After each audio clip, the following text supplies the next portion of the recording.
আল্লাহ তাআলা বলেন, যখন ইসরাফিল দ্বিতীয় ফু দিবে, হাসরের মাঠ কায়েম হবে, সেদিন কেউ কাউকে আত্মীয়তা বা বংশের কোনো পরিচয় দিবে না, এবং কেউ কারো কোনো ভালো মন্দ, স্বাভাবিক সৌজন্যতা বোধ, এই ভালো মন্দ এটাও জিজ্ঞেস করবে।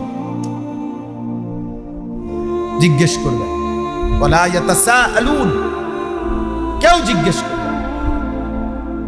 অতএব বাপ, বাস্তবিক অর্থে একটা ছেলে হইলেও বুঝছ, একজন বাবা হইলেও বুঝছেন, এতটুকু মনে করেন বাস্তবিক অর্থে আমি একাই, আমরা একাই, প্রত্যেকেই আমরা একা। ফাইন্নাহু ইয়া'মুরু বিল ফাহিশা ফাওয়াহিশ। আল্লাহ তাআলা কোরআনে বারবার বলছে, শয়তানের প্রথম গুনাহ, শয়তান প্রত্যেকটি বনি আদমকে দিয়ে প্রথম কি গুনাহ করাইতে চেষ্টা করে, প্রথম গুনাহ করাইতে চেষ্টা করে অশ্লীলতা, ফাহশা, বেহায়াপনা। এক কথায় হলো আয-যিনা ওয়া মা আশবাহাহু, নারীকে কেন্দ্র করে গুনাহ, নারীকে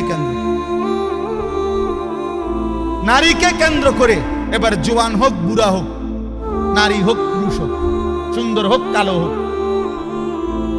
প্রত্যেক মানুষকে দিয়ে শয়তান প্রথম চেষ্টা করে ফাহশা, অশ্লীলতা, নারীকে কেন্দ্র করে। এজন্য নবীজি বলছেন, ইন্নাল মারআতা তুকবিলু ফি সূরাতি শাইতান ওয়া তুদবিরু ফি সূরাতি শাইতান। বেপরদা নারী, বেহায়া নারী, আল্লাহর নবী বলছে, সে যখন সামনে আসে শয়তানের আকৃতিতে আসে, সে যখন পিছন ফিরে যায় শয়তানের আকৃতিতে। অর্থাৎ বেপরদা নারীর উপরে পুরা শরীরে মানুষের যেমন জিন সোয়ার হইলে দেখতে তো মনে হয় হে কথা বলতেছে, আসলে জিনে কথা বলে। তা আল্লাহর নবী যেন বলতেছেন, বেহায়া নারী, বেপরদা নারীর পুরা দেহের মধ্যে শয়তান সবার হয়।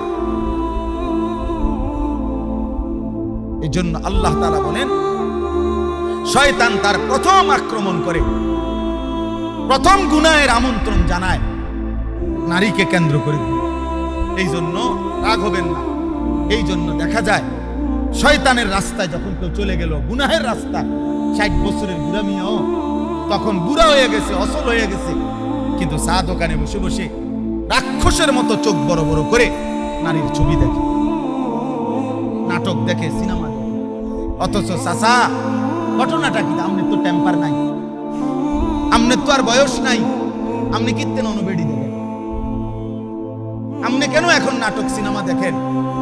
আপনি কেন এখন নর্তকী দেখেন, এখন নাচ গান দেখেন?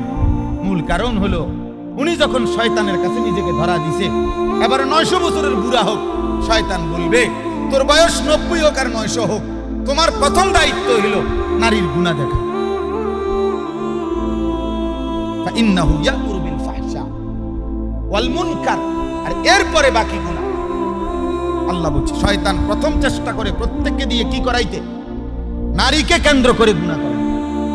আর দ্বিতীয় চেষ্টা হলো অন্যান্য গুনাহ। বাকি সব গুনাহ এক পাল্লা, নারীর গুনাহ এক পাল্লা। ফাত্তাকুদ দুনিয়া ওয়াত্তাকুন নিসা।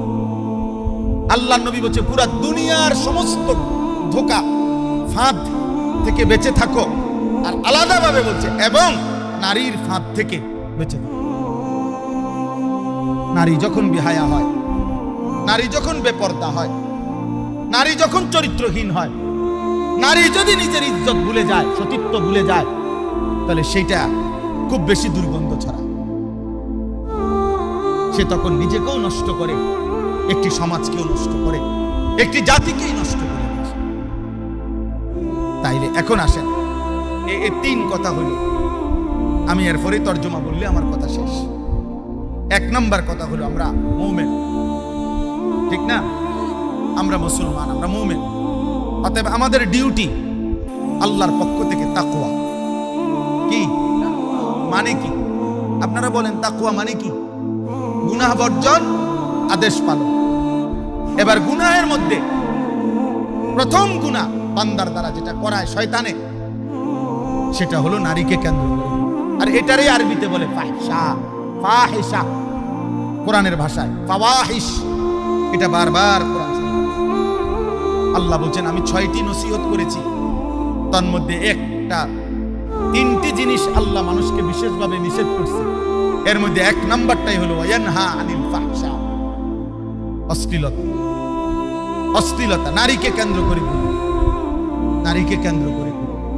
আল্লাহ নবী সাল্লাল্লাহু আলাইহি ওয়াসাল্লাম, আশ্চর্য হবেন, বিশুদ্ধ হাদিস মুসনাদে ইমাম আহমদ ইবনে হাম্বলের মধ্যে আছে, নবীজি বলছেন যেই নারী সুগন্ধি দিয়ে সুঘ্রাণওয়ালা শরীরে লাগিয়ে বাইরে বের হয় পর পুরুষকে আকর্ষণের জন্য, ফাহিয়া জানিয়া, শুধু এই সুঘ্রাণ যে নারীকে লাগাইয়া বের হইল পুরুষকে আকর্ষণ করার জন্য, খোদার কসম রাসূল বলছে এই নারীও ব্যভিচারী,